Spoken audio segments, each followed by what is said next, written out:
जाना तला जा भाई, जाना तला जा का कह के छोड़ले बिया। जाना तला जा तुम्हारा यूट्यूब पर व्यूज़ नहीं आता है, सब्सक्राइब नहीं है, तुम छोटे यूजर हो, छोटे क्रिएटर हो। कहने छोड़ा ना जाए दो, अरे जाए दे पगली जाए दे। कहतिया दूर हटो, हाई हटो। कहनी अरे यार एकरा भइल का बा।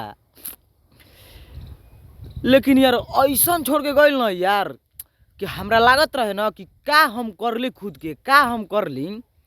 लेकिन फिर बाद में पता चलल ओ धांधा वाली रहे, धांधा वाली ठक ठक मारावे वाली। हम मने रे ओकरा बात के है दिल पर सीरियस लेता नहीं। तो भाई लोग तो तनी सपोर्ट करा जाए यार, लेकिन उनकरा के मरावे तो जा।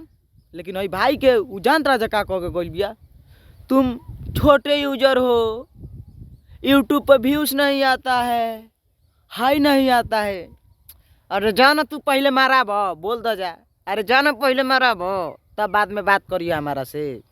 है भाई लोग के प्यार दुलार रही तो व्यूज़ आवत रही, सब्सक्राइब तो भाई लोग को अगर दबा के कर दी हैं जा तो सब्सक्राइबे के कमी रही। लेकिन हाँ तरल का धंधा वाली के नू ठक ठक मरावा ही के चाही, पूरा मरावा खा जा, मरावा खा जा। लागता कि जाना तला जा भाई, प्यार और किसी से मत करा जा भाई।